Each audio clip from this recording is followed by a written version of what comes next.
ในวันที่ 4 สิงหาคม 2026 สหพันธ์เมยิงกระทรวงป้องกันความสงบลงเคลื่อนไหวสุกยุ่เวียกงานติดตามกวดกาอยู่สหพันธ์เมยิงกลุ่มใหญ่การเมืองป้องกันความสงบนำโดยสหายพันโทนางบุญอ้อมวรบุตรประธานกวดกาสหพันธ์เมยิงกระทรวงป้องกันความสงบพร้อมคณะมีสหายพันเอกนางไลทองไสยสร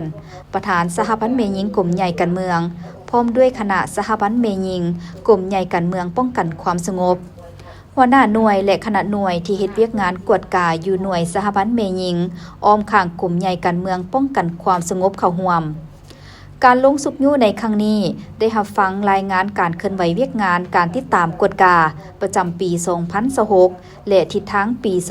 2027 ที่เสนอโดยสหายพันโทนางทุมพรแก้วมหาวงศ์ประธานกวดกาสหพันธ์เมยิงกลุ่มใหญ่การเมืองให้ฮู้ว่าใน1 ปีผ่านมาคณะสหพันธ์เมยิงกลุ่มใหญ่การเมือง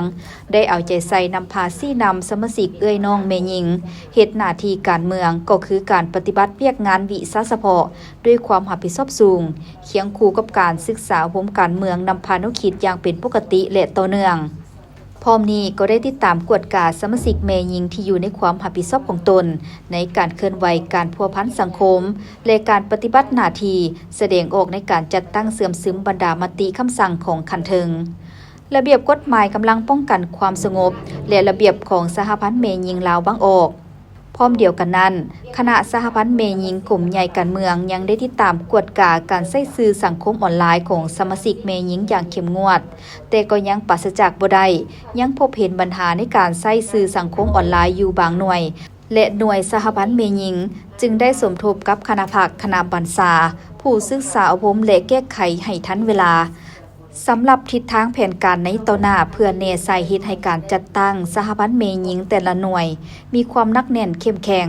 คณะสหพันธ์เมยิงกลุ่มใหญ่จะต้องได้สืบต่อศึกษาอบรมการเมืองนำพาแนวคิดสมาชิกเมยิงที่อยู่ในความรับผิดชอบของตนปรับปรุงแบบแผนวิธีเฮ็ดเวียกวิธีนำพาให้แท้เหมาะกับสภาพตัวจริงของแต่ละหน่วยสหพันธ์เมยิง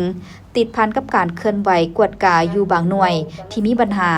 โดยสมทบกับคณะภาคคณะบรรษาบรรดากลุ่มกองอ้อมข้างกลุ่มใหญ่การเมืองเพื่อสกัดกั้นบ่ให้มีปรากฏการณ์ย่อท้อที่เกิดขึ้นในต่อหน้า